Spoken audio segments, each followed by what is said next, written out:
चलो भाई, ये कौन सी रोड है बेटा? डिफेंस की। डिफेंस की तो है। डिफेंस की रोड कौन सी है? कौन सी है? इत्तेहाद। इत्तेहाद इसको कहते हैं, खयाबाने इत्तेहाद। और ये वो रोड है जिस पर आगे आएगा कराची हलीम। कौन सा? कराची हलीम आएगा। और ये देखो, इतनी खूबसूरत शाम हो रही है। और अभी हम कहाँ से आए? सी व्यू दीवार से होते हुए आए ना। और वहाँ हमने भुट्टे खाए। भुट्टे हमने शेयर किए। हाँ, अपने फ्रेंड्स के साथ शेयर किए। देखो 14 अगस्त की तैयारियाँ शुरू हो गई हैं। ये खयाबान इत्तेहाद में 14 अगस्त की तैयारियाँ शुरू। हाँ, मजा दिलाते हैं। मैं दिलाऊंगा बेटा, रुक जाओ, वेट करो। अच्छा, आज मैं ना एक बहुत इम्पोर्टेंट टॉपिक इस वीडियो में शेयर करता हूँ आपसे। आज बहुत ही एक इम्पोर्टेंट टॉपिक है जो हमारे जो व्यूअर्स हैं या जो बैंकिंग यूज़ करते हैं, digitalise banking, hello, internet banking या एटीएम को यूज़ करते हैं लोग। और अगर उनके साथ कोई प्रॉब्लम हो गया, फॉर एग्जांपल अगर उनका एटीएम कार्ड अंदर फंस गया मशीन में और उसके बाद कोई फ्रॉड हो गया, यानी किसी ने पैसे विड्रॉ कर लिए या IBFT ट्रांजैक्शन कर ली, तो अब उसके बाद वो करे क्या बंदा? क्योंकि उसके साथ तो फ्रॉड हो गया। क्योंकि मेरे साथ एक दोस्त है हमारा, बहुत अच्छे जानने वाले हमारे, उनके साथ एक तजर्बा हुआ कि उनका एटीएम कार्ड अंदर फंसा। और एटीएम कार्ड अंदर फंसने के बाद क्या हुआ कि वो थोड़ी देर वहाँ रहे, कुछ लोग और भी जमा हो गए। और उसके बाद उन्होंने कहा कि आप बाद में आइएगा क्योंकि हमारा कार्ड भी फंस गया है। बाबा नानू के साथ भी तो है। हाँ, तो वो उसके बाद क्या कहते हैं कि भैया बाद में आइएगा। और जब वो वहाँ से आ गए, मुतमईन होकर आ गए कि यार अब मैं बाद में जाकर कंप्लेन करूँगा बैंक में, क्योंकि छुट्टी का दिन था। तो ये कराची हलीम आ गया। तो फिर क्या हुआ कि बाद में मैसेजेस आना शुरू हो गए कि भाई आपके तो कार्ड से पैसे निकलना शुरू हो गए। तो तकरीबन कुछ 3.5 लाख रुपए की ट्रांजैक्शन हो गई। अब ये 3.5 लाख रुपए रिकवर कैसे होंगे? आपके साथ फ्रॉड हो गया और अगर आपने ये कोशिश करनी है कि ये किस तरह से रिकवर हो मेरे पैसे, तो अब करना क्या चाहिए आपको? असल में टॉपिक ये है कि अब आपको करना क्या चाहिए। तो हमारा बड़ा सक्सेसफुल एक्सपीरियंस है, वो आपसे शेयर करते हैं।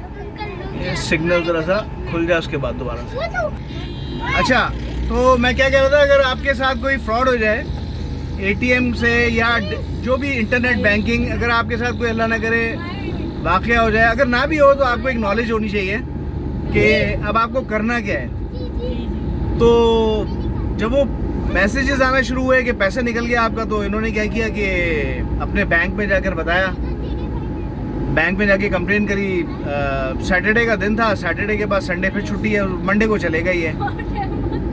तो उसके बाद बैंक वालों ने कहा कि आपको यहाँ पर अपनी कंप्लेन रजिस्टर करना है। इन्होंने अपने ऑनलाइन जो हेल्प नंबर होता है, हेल्पलाइन, उस पर भी कंप्लेन कर दी। फिर ये मंडे को बैंक गए, बैंक मैनेजर ने कहा कि अपना ये फॉर्म भर दें आप कंप्लेन का, हम आपको उसको इन्वेस्टिगेट करेंगे। इन्वेस्टिगेट करने के बाद आपको बताते हैं कि करना क्या है। फिर दोबारा सिग्नल आ गया, दोबारा से शुरू करते हैं। चलो, खुल गया। तो इन्होंने वो कंप्लेन रजिस्टर कर दी। अब बैंक का नॉर्मल टाइम होता है 90 दिन का। कितना? 90 डेज का टाइम होता है। बैंक उसमें इंक्वायरी डालता है और इंक्वायरी के बाद शुरू कर दे अपना या तो रिफ्यूज कर देगा या आपको बैंक को या वो पैसे रिइंबर्स करवा देगा आपके। अच्छा, बैंक ने क्या किया कि बैंक ने 90 डेज बाद कहा कि भाईजान ये हुआ क्या है कि आपने ये जो ट्रांजैक्शन है ये हम इसको फ्रॉडुलेंट ट्रांजैक्शन तस्वर नहीं करेंगे, क्योंकि आप एटीएम यूज़ कर रहे थे और एटीएम यूज़ करते हुए जो है वो और लोग भी खड़े हुए थे वहाँ पर। तो बहरहाल ये कि बैंक ने रिफ्यूज़ कर दिया केस, ये अब कुछ नहीं हो सकता। अच्छा, ये सादा लोग होते हैं, हम लोग सारे जितने भी एटीएम वगैरह यूज़ करते हैं, इन्हें पता तो बेचारों को मतलब ट्रेनिंग वगैरह तो है कुछ नहीं किस तरह से यूज़ करना चाहिए, एटीएम को कैसे यूज़ करना चाहिए पता है? हेलो, एटीएम को यूज़ करना कैसे चाहिए कि आपको सेफ एटीएम यूज़ करें। सेफ एटीएम का क्या मतलब है?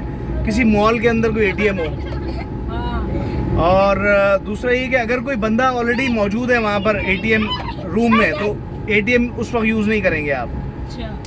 अच्छा, आप अंदर जाएं तो गेट को लॉक कर लें अंदर से। ठीक है। अंदर से गेट, ये मस्जिद आयशा है। एटीएम लॉक, अपना एटीएम रूम लॉक कर दें और उसके बाद अपनी ट्रांजैक्शन करें। अच्छा, फिर वो एक और हमारे दोस्त कहते हैं कि जब आप अपना पिन एंटर किया करें ना, हाँ। तो उसको भी छुपा के करें, क्योंकि कैमरा ऊपर से उसको ऑब्जर्व कर रहा है, तो उसे भी छुपाएं। तो इस तरह की बहुत ज़्यादा आपको एहतियात करनी होती है अगर आपने फ्रॉड से बचना है। तो हम लोग तो नॉर्मली सब चीज़ों को ही इग्नोर करते हैं। तो यही हुआ कि बैंक ने रिफ्यूज़ कर दिया कि भाई आपका केस ये नहीं होगा। खैर, ये हुआ क्या कि मेरे तक ये बात आ गई, मुझसे मशवरा लिया और ये करने के बाद अब मुझे पता था कि बैंकिंग मोहतसिब जो एक इदारा है, उसके पास आप अपनी कंप्लेंट्स को रजिस्टर करा सकते हैं।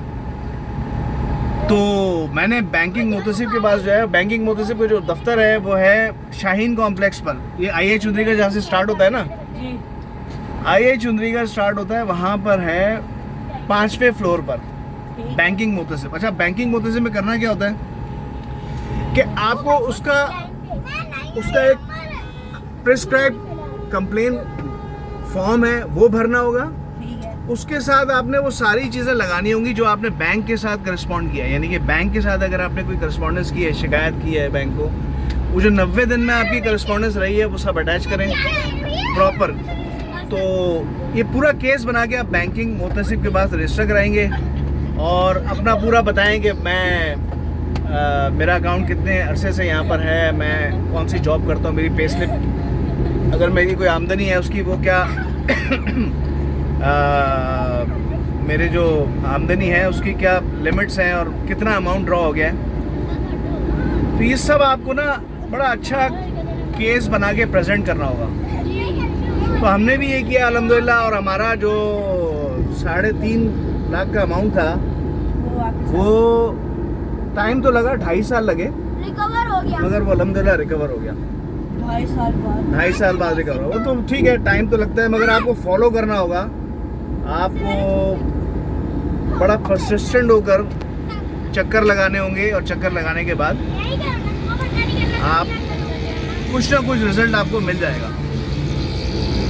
तो ये वो कहानी है भाई। बैंकिंग मोहतसिब का दफ्तर जो है वो 5वें फ्लोर पर है, शाहीन कॉम्प्लेक्स। अगर अल्लाह न करे आपके साथ कोई मामला हो गया है तो वो वहाँ आप उसको हल ज़रूर करवाएं, कंप्लेंट रजिस्टर करें, ताकि आपका केस जो है वो पहले तो अपने बैंक के साथ करें। बैंक के साथ पूरा जब तक बैंक आपको रिफ्यूज़ नहीं कर रहा बैंक के साथ भी बहुत अच्छे तरीके से कंप्लेंट को रजिस्टर करें। और बैंक ने अगर केस रिफ्यूज़ कर दिया, फिर आप बैंकिंग मोहतसिब के पास जाइए। और बैंक से भी मेरी रिक्वेस्ट है यार कि लोगों के अकाउंट देखो कब से मेंटेन हुए हुए हैं, 12-12, 15-15 साल के अकाउंट होते हैं। ये 1 लाख, 2 लाख, 1.5 लाख की ट्रांजेक्शन अगर इनके साथ कोई फ्रॉड हो जाता है यार, इसकी हेल्प करें भाई। ये डिजिटलाइजेशन जो है उसको अगर आप सपोर्ट करना चाहते हैं, डिजिटल बैंकिंग को अगर सपोर्ट करना चाहते हैं आप, तो ये थोड़े बहुत अपने कस्टमर्स के मसाइल को हल करें। आपका बहुत ही एहसान होगा कि यार लोगों के मसले जो हैं वो हल हो जाए।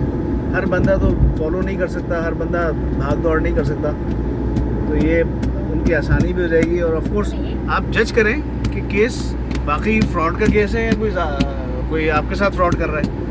तो ये बैंक का भी आसान होगा ये। तो ये थी ज़फ़र भाई, कैसी वीडियो है ये आपकी? हमारी लोगों को इसमें इंफॉर्मेशन मिलेगी ना, बहुत ज़बरदस्त है ना, इंफॉर्मेशन मिल सकती है लोगों को। तो ये सर आपको जो फॉर्म है ना बैंकिंग मोहतसिब का शिकायती फॉर्म, उसके साथ आप सारी दस्तावेज़ात लगाएंगे, सारे अटैच कराएंगे। इसको नर्सरी पर बैठा होगा आपका ओथ कमिश्नर, तो इसके साथ जो ना उसको अटैच करा लें। अटैच करने के बाद जो है उसको जमा कराएं बैंकिंग मोहतसिब के ऑफिस में। और फिर अपना कंप्लेन नंबर ले लें और उनका फ़ोन नंबर ले लें और उसको फॉलो करना शुरू कर दें। तो इंशाल्लाह ताला अल्लाह ने चाहा तो आपका केस भी हल हो जाएगा और सॉल्व हो जाएगा। पीछे ना रुकें, बस कार्रवाई ज़रूर डालें। ठीक है सर, ओके। आपको कुछ और चीज़ मालूम करना हो तो कमेंट में बताइएगा। Thank you so much, thank you very much, अल्लाह हाफिज़।